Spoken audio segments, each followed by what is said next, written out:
Guys, my name is Ankush Gaurav and I welcome you to Gone to series. In the previous tutorial, I talked about request param annotation along with showing you the various ways of using it in a controller class. I also talked about how to create and handle HTML forms in a Spring MVC web application. Now in this tutorial, I'll talk about one more important annotation which is provided by Spring MVC, and that is model attribute annotation. On a whole, if I talk about, you can use this annotation on a method as well as on a method argument. I'll cover everything, but before that, let's check upon some of the fundamental concepts which are needed to understand this concept. Guys, to explain all these new concepts to you, I'll use this demo which I developed step by step along with you in the previous tutorial. Alright, so let's start. Here in this demo, I would want you to observe a very important point. In this request handler method, I'm setting the string object message with this value.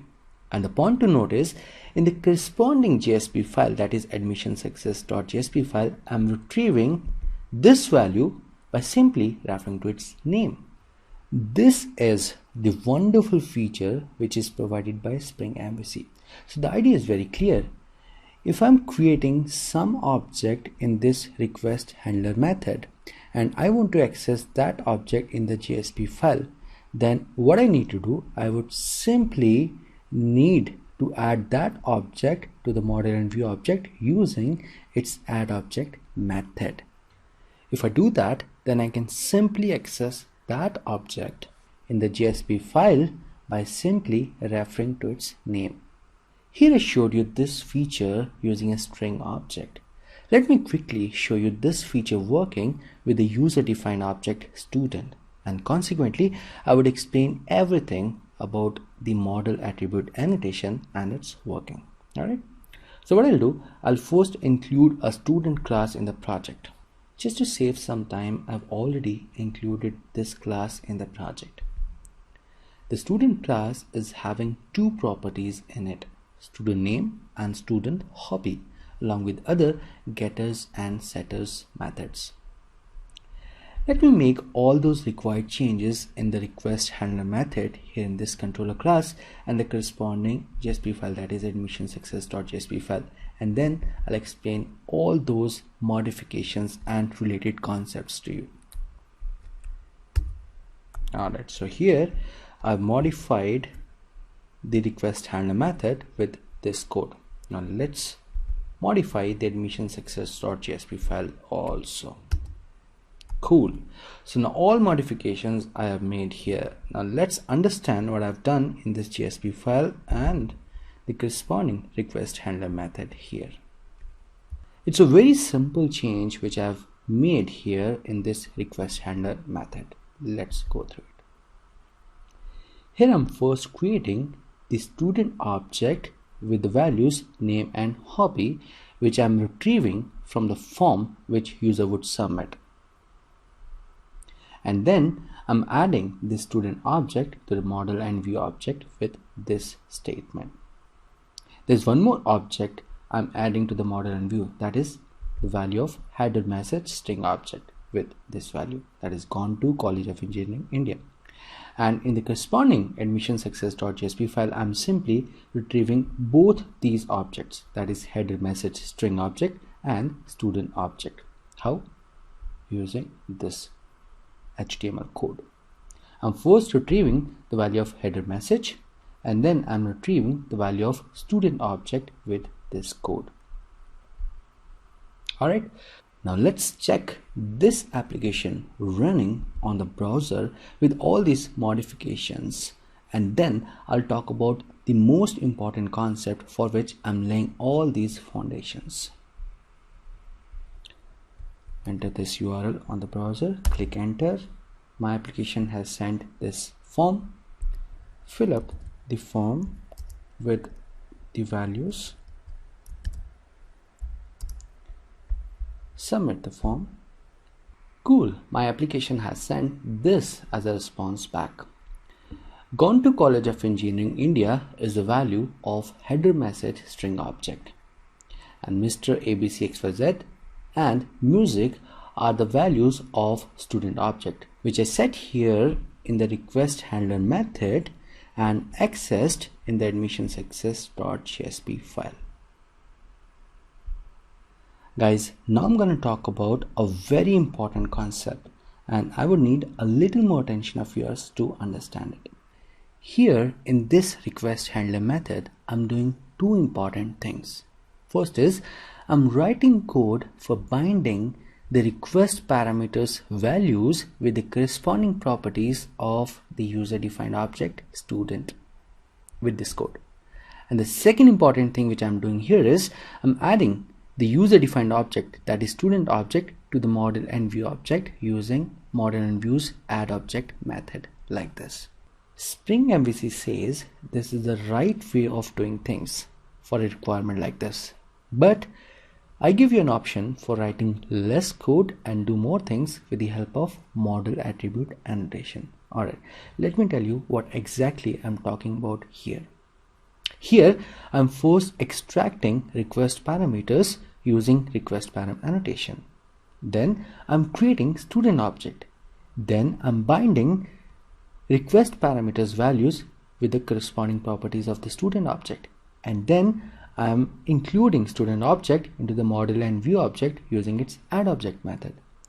Lot of steps I'm doing here.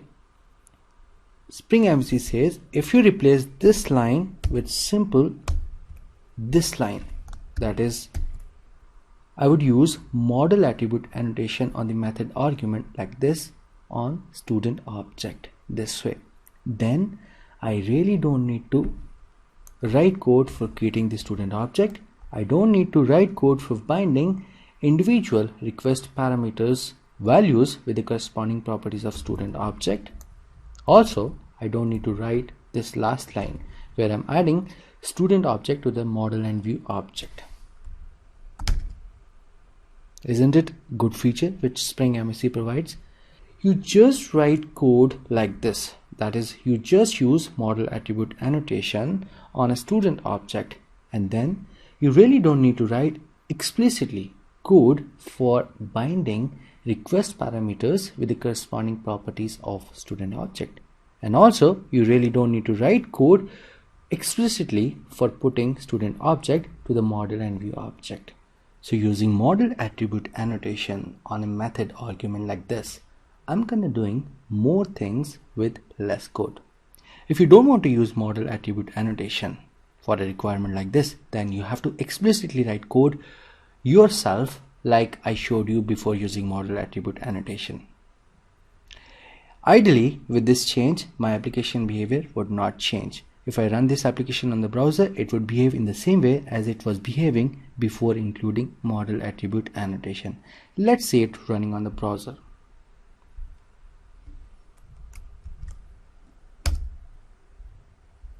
Alright, put all the values. Click on submit button. Cool. My application responded in the same way as it was behaving before including model attribute annotation. Guys, I would want to make a very important point here when you use model attribute annotation on a method argument like this. When I use model attribute annotation on student object, then what's my expectation? My expectation is very clear. I would want Spring MVC to extract all request parameters and then bind all request parameters with the corresponding properties of student object. Now when I say corresponding property of request parameter in the student object, what do I really mean? I simply mean Spring MVC would map student name request parameter with student name property of student object. Spring MVC would map student hobby request parameter with the corresponding property of student, that is student hobby. You have to be a little careful while giving names to the properties of student object. Whatever name you give here for the student object properties, you have to have same name listed in the form, that is for request parameters. I hope you got the point. Guys, in this tutorial, my main aim was to introduce you with the model attribute annotation by showing you why and how we use it on a method argument. In the next tutorial, we'll learn how to use it at a method level. And also, we'll talk about more advanced concepts related to this annotation. Guys, a big thank you for liking my tutorials on Spring MVC series. Your continuous interaction with me on this series is making me upload more and more tutorials, so please keep them up by commenting or providing feedback in the form of emails or simply by commenting below the video. If you have any queries, please send me all those on this ID or simply put them below the video in the comments section. Please like the video if you really liked it, and do not forget to subscribe to my YouTube channel Contour Series, and I'm gonna catch you in my next tutorial in its continuation part. That is second part of model attribute annotation.